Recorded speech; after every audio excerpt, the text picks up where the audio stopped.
leader brings a concern for the development of the team alongside with their desire to accomplish their goals, they're going to keep track of both outcomes and the quality of relationships.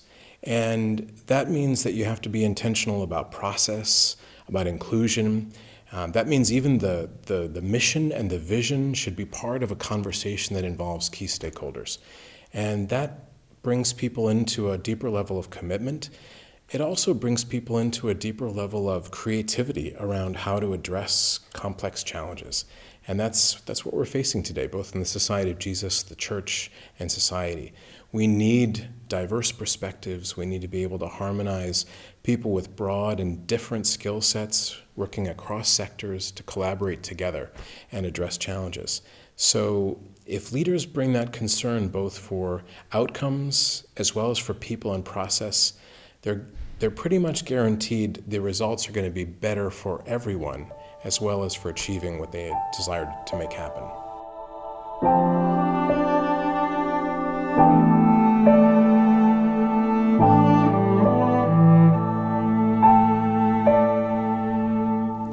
It's really quite difficult to think about how to use a man who wrote at the beginning of a religious order in the 16th century for the realities we're now facing in the 21st century. I suppose a line that I would take at the moment is that he really didn't do lay collaboration. He never really thought about lay people participating in the mission of the Society of Jesus in the way we're doing now. His concern was always about how he was going to send people to different places, different parts of the Lord's vineyard. What he rather didn't do was to think about, in any detail, about what people might do when they got to that part of the vineyard. Now, inevitably, what they did was they gathered people around them, they founded works, and they formed teams. But I don't think there's any one Ignatian spirituality of what a team is.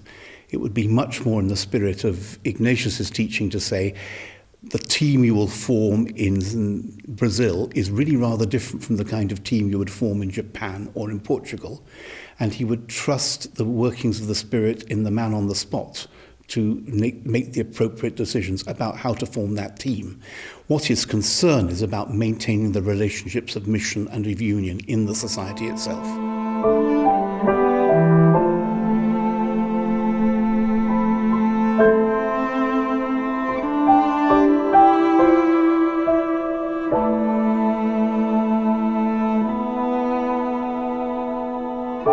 I think teams always have more potential than the individuals who make them up. And if we approach them in a 1+1+1 way, that's all we get.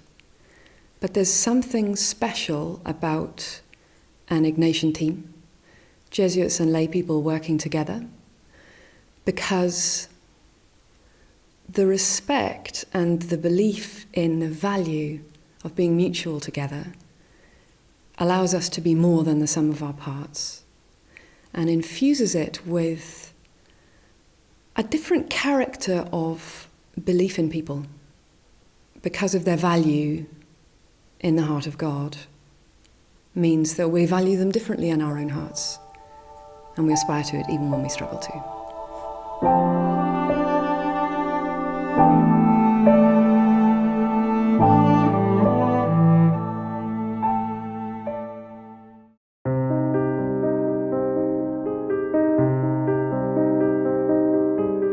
In order to develop a team, you want to make time for people to get to know each other.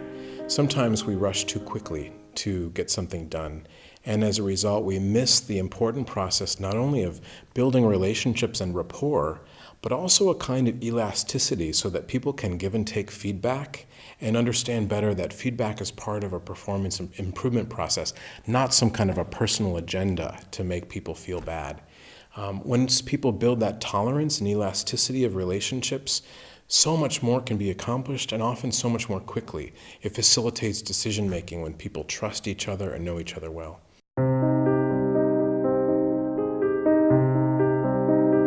People want to have fun together, they want to enjoy their workplace, and we have a great opportunity as Jesuits and lay people working together to enrich the quality of our ministries by working collaboratively.